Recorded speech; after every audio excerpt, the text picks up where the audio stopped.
ሰላም ተማሪዎች እንዴት ናችሁ? ፋሩ እባላለሁ በአዲስ አበባ ዩኒቨርሲቲ የባዮሎጂ ሌክቸረር ነኝ። ከኔ ጋር የ12ኛ ክፍል ባዮሎጂ ሁለተኛውን ምዕራፍ ማይክሮ ኦርጋኒዝምስ የሚለውን እያየን እንገኛለን። በዛሬው ክፍል ደግሞ ሁለተኛውን ንዑስ ርዕስ አርኪያን እንመለከታለን። ቪዲዮዎቻችን እንዳያመልጧችሁ የሳቋማን የዩቲዩብ ቻናል ሰብስክራይብ ማድረግ እንዳትረሱ። በተጨማሪም ቴሌግራም ቻናላችንን ጆይን አድርጉ፣ እንዲሁም ዌብሳይታችንን ጎብኙ። ይህ ክፍል የተለያዩ ኦብጀክቲቭስ ወይም ግቦች አሉት። የመጀመሪያው ጊቭ ዴፊኒሽን ኦፍ አርኪያ የአርኪያን ምንነት መግለጽ። ሁለተኛው ዲስክራይብ ዘ ጀነራል ፊቸርስ ኦፍ አርኪያ የአርኪያን አጠቃላይ ባህሪያት ወይም መገለጫዎች መግለጽ። ሶስተኛ ካቴጎራይዝ አርኪያ ቤዝድ ኦን ፊዚዮሎጂካል ካራክተሪስቲክስ አርኪያን አካላዊ ተግባራትና ሂደቶች ላይ በመመስረት መመደብ። አራተኛ ኤክስፕሌን the beneficial aspects of archaea የአርኪያን ጠቃሚ የሆኑትን ገጽታዎች ማብራራት። Where are archaea bacteria found? አርኪያ ባክቴሪያ የት ይገኛሉ? Why are archaea bacterial and other bacterial groups placed together? አርኪያ ባክቴሪያ እና ሌሎች ባክቴሪያዎች ለምንድን ነው አንድ ላይ የተመደቡት? List the general characteristics of archaea bacteria የአርኪያ ባክቴሪያን አጠቃላይ መገለጫ ባህሪያት ዘርዝሩ። What do you think archaea bacteria are? አርኪያ ባክቴሪያ ምንድናቸው ብላችሁ ታስባላችሁ? አብረን ከመስራታችን በፊት እነዚህን ጥያቄዎች በራሳችሁ ለመመለስ ሞክሩ። Archaea similar to bacteria, species in the domain Archaea known as archeans are unicellular microscopic organisms that live as producers or decomposers. አርኪያንስ ተብለው የሚታወቁት ከአርኪያ ዶሜን ውስጥ ያሉት ዝርያዎች ከባክቴሪያዎች ጋር በተመሳሳይ ሁኔታ ባለ አንድ ህዋስ በአይን መታየት የማይችሉ ረቂቅ ፍጥረታት ናቸው። እንዲሁም ደግሞ ፕሮዲውሰርስ ማለትም እንደ ሃይድሮጅን ሰልፋይድ ወይም አሞኒያ አይነት ኢንኦርጋኒክ ሰብስታንስስ በመጠቀም ኦርጋኒክ ኮምፓውንዶችን ሊያመርቱ ይችላሉ። ወይም ደግሞ ዲኮምፖዘርስ ማለትም ኦርጋኒክ ቁሶችን አበስባሽ ሆነው ሊኖሩ ይችላሉ። ካራክተሪስቲክስ ኦፍ አርኪያ የአርኪያን ባህሪያት እንመልከት።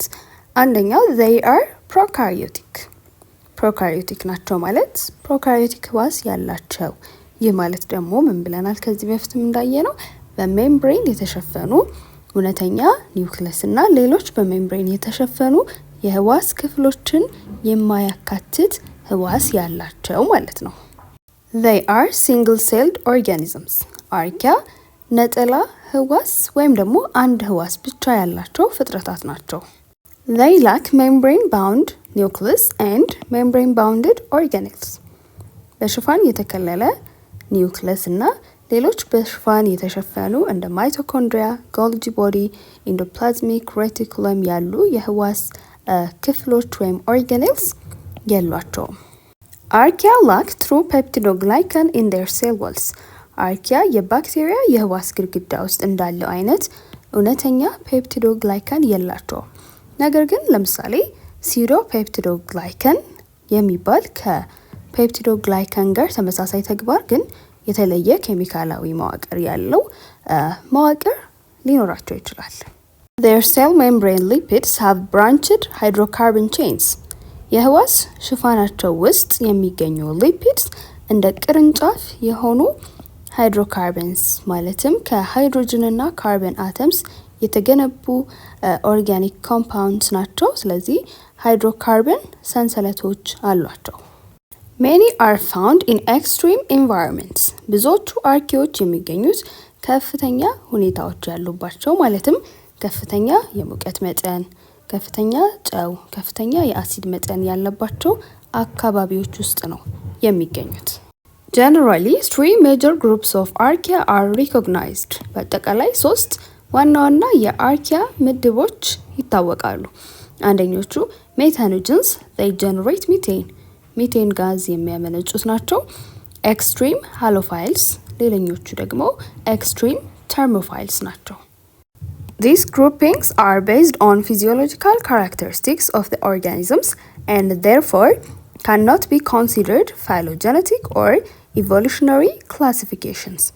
እነዚህ 3 የአርኪያ ምድቦች አካላዊ ተግባራትና ሂደቶችን መሰረት ያደረጉ ምድቦች ናቸው። ስለዚህ በቡድኖቹ ወይም በምድቦቹ መካከል ያለውን የዘረመል መመሳሰልና የዘር ሐረግ ግንኙነት አያመለክትም ወይም ደግሞ አያንጸባርቅም።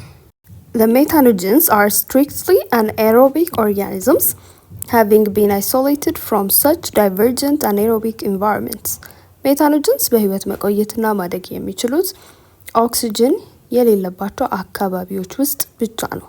ሜታኖጅንስ የተለያዩ ኦክሲጅን የሌለባቸው አካባቢዎች ውስጥ ተገኝተዋል። እነዚህም አካባቢዎች waterlogged soils ወይም በውሃ የተሞላ አፈር፣ ሌክ ሴዲመንትስ የሐይቅ ደለል፣ ማርሽስ ረግረግ፣ ማሪን ሴዲመንትስ የባህር ደለል እና the gastrointestinal tracts of animals including humans ሰዎችን ጨምሮ የእንስሳት የምግብ መፈጨት ሂደት መተላለፊያ መንገድ ውስጥ ሜታኖጅንስ ተገኝተዋል። As members of the anaerobic food chain, they degrade organic molecules to methane. ሜታኖጅንስ ኦክሲጅን አልባ የሆኑ አካባቢዎች ውስጥ ያለ የምግብ ሰንሰለት አካል ናቸው። በዚህም ኦርጋኒክ ሞለኪውልስን የመሰባበር ሚና ይጫወታሉ። በዚህም ሂደት ሚቴን ጋዝ ያመርታሉ። ኤክስትሪም ሃይሎፋይልስ grow in highly saline environments. ኤክስትሪም ሃይሎፋይልስ የሚባሉት የአርኪያ ምድቦች ደግሞ ከፍተኛ የጨው ክምችት ያለባቸው አካባቢዎች ውስጥ ያድጋሉ። እነዚህ አካባቢዎች ግሬት ሳልት ሌክ የሚባለው ትልቁ ጨዋማ ውሃ ያለበት ሐይቅ፣ ዴድ ሲ ወይም ሙት ባህር የሚባለው ሳልት ኤቫፖሬሽን ፖንድስ ወይም ደግሞ ከባህር ውስጥ ጨው ለማውጣት ታስበው የተዘጋጁ ኩሬዎች እንዲሁም ደግሞ the surfaces of salt preserved foods የቆይታ ጊዜያቸውን ለመጨመርና እንዳይበላሽ ለማድረግ በጨው የሚታሹ የተለያዩ ምግቦች አሉ አይደለ? እነሱም ላይ እነዚህ ኤክስትሪም ሃይሎፋይልስ ይገኛሉ። Unlike the methanogens, extreme halophiles are generally obligate aerobes. ከሜታኖጅንስ በተቃራኒ ኤክስትሪም ሃሎፋይልስ የሚባሉት ኦብሊጌት ኤሮብስ ናቸው። ያ ማለት ማደግና መቆየት የሚችሉት ኦክሲጅን ባለበት አካባቢዎች ብቻ ነው። አንዳንዶቹ ኤክስትሪም ሃሎፋይልስ ደግሞ ኦክሲጅን ባለበትም በሌለበትም ሁኔታ መቆየት የሚችሉ ናቸው። The extreme thermophiles or hyperthermophiles are found near volcanic veins and fissures that release sulfurous gases and other hot vapors. ኤክስትሪም ተርሞፋይልስ ወይም ሃይፐርተርሞፋይልስ የሚባሉት እጅግ በጣም ከፍተኛ የሙቀት መጠን ያለበት ቦታዎች ውስጥ የሚኖሩ የአርኪያ ምድቦች ናቸው። እነዚህ ኤክስትሪም ተርሞፋይልስ የሰልፈር ጋዞችና ሌሎች እንፋሎቶችን የሚለቁ የእሳተ ገሞራ ክፍተቶችና የመሬት ስንጥቆች አቅራቢያ ተገኝተዋል። With optimum temperatures usually in excess of 80 degrees Celsius, ኤክስትሪም ተርሞፋይልስ በምቹ የሙቀት መጠን በብዛት ከ80 ዲግሪ መጠን በላይ ኦብሊጌት ኤሮብስ ሊሆኑ ይችላሉ። ማለትም ለመቆየት ለመኖር ኦክሲጅን የሚያስፈልጋቸው ሊሆኑ ይችላሉ። ፋካልቴቲቭ ኤሮብስ ሊሆኑ ይችላሉ። ማለትም ኦክሲጅን ባለበት ወይም በሌለበትም መኖር የሚችሉ ወይም ደግሞ ኦብሊጌት አኔሮብስ ሊሆኑ ይችላሉ። ይህ ማለት ደግሞ ኦክሲጅን መቋቋም የማይችሉና ኦክሲጅን አልባ አካባቢዎች ውስጥ ብቻ መቆየት የሚችሉ ሊሆኑ ይችላሉ። Thermophilic extreme acidophile members of two genera Thermoplasma and Picrophilus are notable for growing in extremely acidic hot environments. የዚህኛው ምድብ ውስጥ ያሉ አርኪያዎች ደግሞ ከፍተኛ ሙቀትና ከፍተኛ አሲድ ያለባቸው አካባቢዎች ውስጥ የሚኖሩ ናቸው። እነዚህ አካባቢዎች ውስጥ በማደግ የሁለት የአርኪያ የተርሞፕላዝማ እና የፒክሮፋይለስ ምድቦች አባላት አርኪያዎች ይታወቃሉ። Phylogenetic tree of Archaea. The tree based on sequences of 16S ribosomal RNA genes reveals a major evolutionary split of Archaea into two phyla, the crane Archaeota and the Ure Archaeota. ይህ ምስል የአርኪያ የዘር ሐረግ ግንድ የሚያሳይ ምስል ነው። ይህም የተገነባው sequences of 16S ribosomal RNA genesን መሰረት በማድረግ ነው።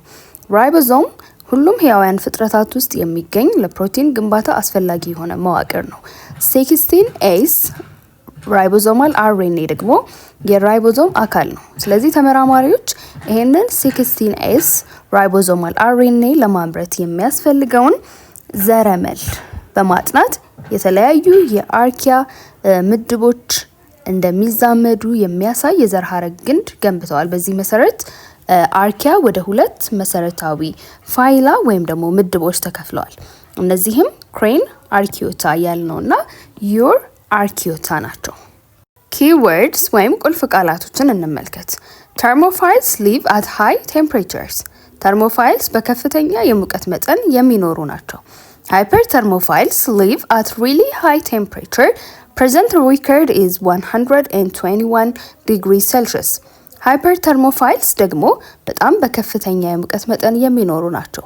አሁን ላይ ሃይፐርተርሞፋይልስ የተገኙበት ትልቁ የሙቀት መጠን 121 ዲግሪ ነው።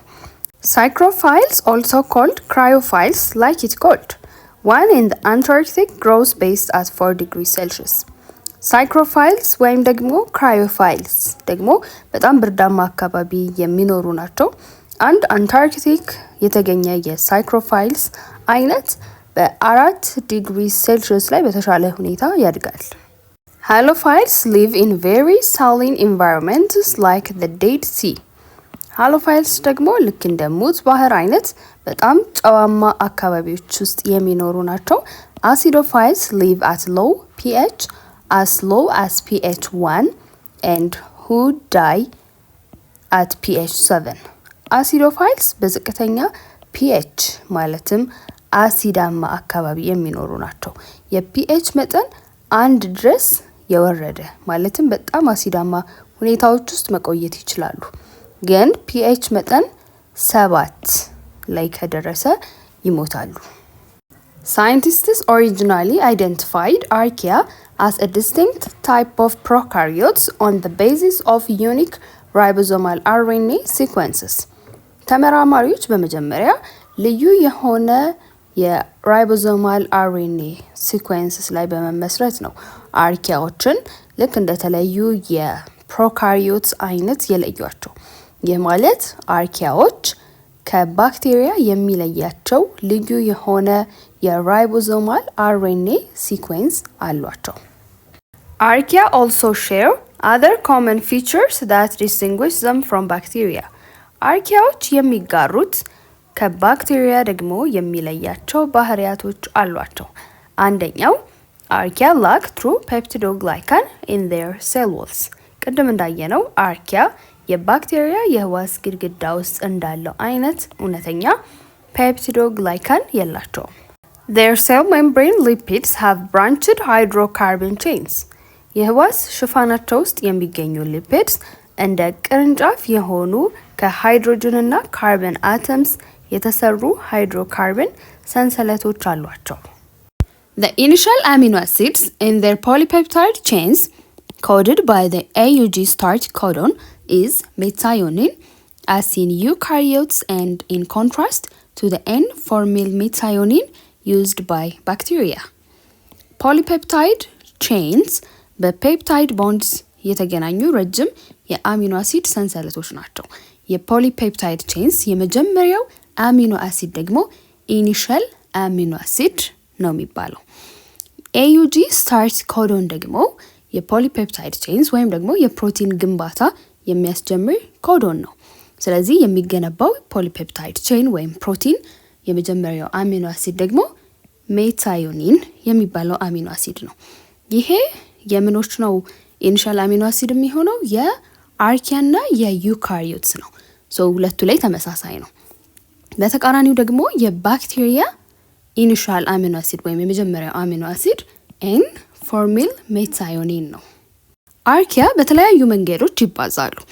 አርኪያ መልቲፕላይ ባይ ባይነሪ ፊዥን አንደኛው መንገድ ነው። ይሄ አንድ ህዋስ ወደ ሁለት ተመሳሳይ አዳዲስ ህዋሶች የሚከፈልበት ሂደት ነው። ሌላኛው ደግሞ በዲንግ ነው። በዲንግ ደግሞ ወላጅ ህዋስ ላይ የሚወጣ በድ ወይም ደግሞ እንቡጥ እያደገ ይመጣና ከወላጅ ህዋሱ በመለየት አዲስ ፍጥረት ይሆናል። ሌላኛው ደግሞ የመባዣ ወይም የመራቢያ መንገድ ፍራግሜንቴሽን ነው። ፍራግሜንቴሽን ደግሞ ወላጅ ህዋስ ወደ አዲስ ፍጥረት ማደግ ወደሚችሉ የተለያዩ ቁርጥራጮች ይሰባበራል። ስለዚህ እነዚህ ቁርጥራጮች ራሳቸውን የቻሉ አዲስ ፍጥረት ይሆናሉ ማለት ነው። እንዲሁም በሌሎች ሜካኒዝምስ ወይም በሌሎች ዘዴዎች አርኪያ ይባዛሉ። የተለያዩ የአርኪያ ዝርያዎች ኒውትሪሽናሊ ልዩነት አላቸው። ይህ ማለት አርኪያ ለእድገት ለመራባትና ለተለያዩ ተግባሮች ንጥረ ነገሮችንና ኃይልን በተለያዩ መንገዶች ነው የሚያገኙት ማለት ነው። ስለዚህ ኤሮቢክ የሆኑ አሉ። ኤሮቢክ የሆኑት ለሜታቦሊክ ሂደቶቻቸው ኦክሲጅን ያስፈልጋቸዋል። ፋካሊቴቲቭ አኔሮቢክ ደግሞ የሆኑት ኦክሲጅን ባለበትም በሌለበትም ሁኔታ ማደግ የሚችሉ ናቸው። ስትሪክትሊ አንኤሮቢክ ደግሞ የሆኑት ኦክሲጅን በጭራሽ መቋቋም አይችሉም። መቆየት የሚችሉት ኦክሲጅን አልባ አካባቢዎች ውስጥ ብቻ ነው። ሌሎቹ ደግሞ ኬሞሊቶ ኦቶትሮፍስ ናቸው። ይህ ማለት ኃይልን ከኢንኦርጋኒክ ኮምፓውንድስ የሚያገኙና ካርበንን ደግሞ ከካርበን ዳይኦክሳይድ የሚያገኙት ናቸው። ሌሎቹ ደግሞ እንደገና ኦርጋኖትሮፍስ ይሆናሉ። ኦርጋኖትሮፍስ ደግሞ ኃይልን ከኦርጋኒክ ኮምፓውንድስ የሚያገኙት ናቸው። አሁን ደግሞ beneficial aspects of archaea ወይም ደግሞ የአርኪያን ጠቃሚ ገጽታዎች እንመልከት። Because of their tolerance to high temperatures and relatively extreme environments, some members of the domain have already been exploited for a wide variety of commercial uses. ከፍተኛ የሙቀት መጠንንና ከፍተኛ ወይም አስቸጋሪ ሁኔታዎች ያሉባቸው አካባቢዎችን መቋቋም በመቻላቸው አንዳንድ የአርኪያ ምድብ ዝርያዎች ለተለያዩ አይነት የንግድ አገልግሎቶች ማለትም የተለያዩ ጠቃሚ ምርቶችን ለማምረት ጥቅም ላይ ውለዋል። ስለዚህ እነዚህ ጠቃሚ ምርቶች ምንድናቸው የሚለውን እንመለከታለን። These archaea become the source of enzymes that are usually added to detergents in order to help it maintain its activity even at higher temperature and pH. እነዚህ አርኪያዎች የተለያዩ ጠቀሜታዎች ያሏቸው ኤንዛይምስ መገኛ ወይም ምንጭ ሆነዋል። እነዚህ ኤንዛይምስ በአብዛኛው ሳሙናዎች ወይም ማጽጃዎች ውስጥ ይጨመራሉ። ይሄም ሳሙናው በከፍተኛ የሙቀት መጠንና የፒኤች መጠን ተግባሩን ማስጠበቅ እንዲችል ያደርጋል። Proteases and lipases derived from alkalophilic bacteria are being used as detergent additives to increase their stain removal ability. አልካላይፊሊክ ማለትም ቤዚክ በሆኑ አካባቢዎች ከሚኖሩ አርኪያ ባክቴሪያ የተገኙ ፕሮቴዝስ እና ሊፔዝስ ኤንዛይሞች እንደ ሳሙና ወይም ደግሞ እንደ ማጽጃ ጭማሪዎች ጥቅም ላይ እየዋሉ ነው። ይሄም እነዚህ ማጽጃዎች ወይም ሳሙናዎች ምልክት የያዙ ቦታዎችን የማስለቀቅ ችሎታችን እንዲጨምር ያደርጋል። Some archaea also bear the potential for bioremediation or help in cleaning contaminated sites. እንዲሁም አንዳንድ አርኪያዎች የባዮሪሜዲሽን አቅም አላቸው። ባዮሪሜዲሽን ከዚህ በፊት ምንድን ነው ብለን ነበረ? ህያዋን ፍጥረታትን ወይም ደግሞ ምርቶቻቸውን በመጠቀም አካባቢያዊ በካዮችን ማጽዳት ወይም ደግሞ መቀነስ ነው። ስለዚህ አንዳንድ አርኪያዎች የተበከሉ ቦታዎችን በማጽዳት ላይ ያግዛሉ ማለት ነው። The thermophilic archaea, Thermus aquaticus, is an essential part of the development of molecular biology as a science. Thermus aquaticus የሚባል ከፍተኛ ሙቀት አካባቢ ውስጥ የሚገኝ አርኪያ ባክቴሪያ ለሞለኪላር ባዮሎጂ ሳይንስ እድገት አስፈላጊ ክፍል ነው። ሞለኪላር ባዮሎጂ የምንለው ህያዋን ፍጥረታትን የገነቡ የተለያዩ ሞለኪውልስ መዋቅርና ተግባር ላይ የሚያተኩር የሳይንስ ክፍል ነው። ስለዚህ አርኪያ ተርሞፊሊክ አርኪያ እንዴት ነው ለዚህ እድገት አስተዋጽኦ የሚያደርገው የሚለውን ስንመለከት as a result archaean has become the source of the enzyme harnessed at the basis for the amplification of the DNA in a technique called polymerase chain reaction or PCR. PCR የሚባል የሞለኪውላር ባዮሎጂ ቴክኒክ አለ። ይህ PCR የተወሰኑ ከትንሽ ናሙና የተገኙ ዲኤንኤ ቁርጥራጮችን በሚሊየንስ ያባዛል። ይህም ለተለያዩ ጥናትና ምርምሮች፣ የዘረመል ምርመራ እንዲሁም ሕክምና አገልግሎት ላይ ይውላል። ስለዚህ ከአርኪያ የሚገኝ ኤንዛይም በዚህ በፒሲአር ቴክኒክ ትንሽ የዲኤንኤ መጠንን ለማጉላት ጥቅም ላይ ይውላል። ፊዚካል ፋክተርስ that affect microbial growth። አሁን ደግሞ የምንመለከተው የረቂቅ ተዋሲያን እድገት ላይ ተጽዕኖ ያላቸው አካባቢያዊ ሁኔታዎችን ነው። The environments in which some microorganisms grow would kill most other microorganisms። አንዳንድ ረቂቅ ተዋሲያን የሚያድጉባቸው አካባቢዎች ሌሎች አብዛኞቹን ረቂቅ ተዋሲያን ይገላል። እስካሁን እንዳየነው አርኪያዎች የተለያዩ ከፍተኛ ሙቀት፣ ጨዋማነት፣ አሲድ ያለባቸው አካባቢዎች ውስጥ ያድጋሉ፣ ይኖራሉ። ስለዚህ እነዚህ ሁኔታዎች ደግሞ ለሌሎች ማይክሮኦርጋኒዝምስ ወይም ረቂቅ ተዋሲያን ገዳይ የሆኑ ሁኔታዎች ናቸው። ዋና ዋናዎቹ the major physical factors which affect microbial growth የረቂቅ ተዋሲያን እድገት ላይ ተጽዕኖ የሚያደርጉ አካባቢያዊ ሁኔታዎች ምንድናቸው? solutes and water activity። solutes ምንላቸው ሟሚ ሰብስታንስስ ናቸው። ስለዚህ ውህደት ውስጥ ያለው የሟሚ ነገሮች መጠን ለማይክሮቢያል ግሮዝ ተጽዕኖ ይኖረዋል። ዋተር አክቲቪቲ ደግሞ የምንለው ማይክሮብስ ሊያገኙት የሚችሉት ነፃ የሆነ የውሃ ሞለኪውልስ መጠን ልኬት ነው። ስለዚህ ውሃ ውስጥ ብዙ ሶሊድስ ወይም ሟሚ ነገሮች ሲኖሩ የዋተር አክቲቪቲው ይቀንሳል። ያ ማለት ተዋሲያኑ ሊጠቀሙት የሚችሉት ነፃ የውሃ ሞለኪውልስ መጠን ይቀንሳል። እንዲሁም ከፍተኛ የሶሊድስ ክምችት ደግሞ ውሃ ከህዋሶቹ እንዲወጣ በማድረግ ወደ ድርቀትና እድገት መገታት ሊያመራ ይችላል። ሌላኞቹ ደግሞ ፊዚካል ፋክተርስ ፒኤች ነው። ፒኤች ማለት የአሲዲቲ ወይም ደግሞ የአልካላይኒቲ ልኬት ነው። ይሄም የማይክሮቢያል ግሮዝ ወይም እድገት ላይ ተጽዕኖ ይኖራል። ሌላ ደግሞ ቴምፕሬቸር ወይም የሙቀት መጠን ነው። ኦክሲጅን ሌቭል የኦክሲጅን መጠን፣ እንዲሁም ፕሬሸር ኤንድ ራዲዬሽን ግፊትና ጨረር ናቸው። ክላስስ ኦፍ ማይክሮብስ ቤዝድ ኦን ፊዚካል ፋክተርስ አካባቢያዊ ሁኔታዎችን መሰረት ያደረጉ የተለያዩ የተዋሲያንን ምድቦች የሚያሳይ ምስል ነው። በቴምፕሬቸር መሰረት 3 የማይክሮብስ ምድቦች አሉ። አንደኞቹ ኮልድ ወይም ቀዝቃዛ የአየር ሁኔታን የሚመርጡት ናቸው። እዚህ ውስጥ ደግሞ 2 አሉ፣ ሳይክሮፋይልስ እና ሳይክሮትሮፍስ የሚባሉ። ዋርም ቴምፕሬቸርን ደግሞ ሙቀት አካባቢን ደግሞ የሚመርጡት ሜሶፋይልስ ይባላሉ። ሆት ቴምፕሬቸር ወይም በጣም ትኩስ የሆነ ወይም ደግሞ ከፍተኛ የሆነ የሙቀት መጠንን ደግሞ የሚመርጡት 2 አይነት አሉ፣ ተርሞፋይልስ እና ሃይፐር ተርሞፋይልስ የምንላቸው። በኦክሲጅን ደግሞ ስንሄድ ኦክሲጅን የሚጠቀሙ አሉ፣ ኦክሲጅን ደግሞ የማይጠቀሙ አሉ። ኦክሲጅን የሚጠቀሙትን ኤሮቢክ እንላቸዋለን። ኤሮቢክ ሆነው ደግሞ እንደገና ኦክሲጅን የግዴታ የሚያስፈልጋቸው ኦብሊጌት ኤሮብስ ይባላሉ። አነስተኛ የኦክሲጅን መጠን ደግሞ የሚያስፈልጋቸው ማይክሮ ኤሮፋይልስ ይባላሉ። ኦክሲጅን ባለበትም በሌለበትም ሁኔታ ደግሞ ማደግ የሚችሉትን ፋካልቴቲቭ ኤሮብስ እንላቸዋለን። ኦክሲጅን ደግሞ የማይጠቀሙትን አኔሮቢክ እንላቸዋለን። አኔሮቢክ ደግሞ ሆነው ሴንሲቲቭ የሆኑ ለኦክሲጅን ኦክሲጅንን በጭራሽ መቋቋም የማይችሉት ኦብሊጌት አኔሮብስ ነው የምንላቸው። ኦክሲጅን ደግሞ መቋቋም የሚችሉ ነገር ግን ኦክሲጅንን የማይጠቀሙት ደግሞ ኤሮ ቶለራንት እንላቸዋለን። በፒኤች ደግሞ ማለትም በአሲድነትና በአልካላይኒቲ መጠን ደግሞ ስንሄድ ከ6 ፒኤች መጠን በታች ወይም አሲዲክ በሆነ ሁኔታ ውስጥ ማደግ የሚችሉት ማይክሮብስ አሲዶፋይልስ እንላቸዋለን። ኦስሞቲክ ኮንዲሽንስ ደግሞ ስንመለከት ይህ ማለት የውሃ እንቅስቃሴ ላይ ተጽዕኖ ያለው የሶሊዩትስ ወይም የሟሚዎች ክምችት መጠን ነው። አንደኛው የሶሊዩት አይነት ሶዲየም ክሎራይድ ነው።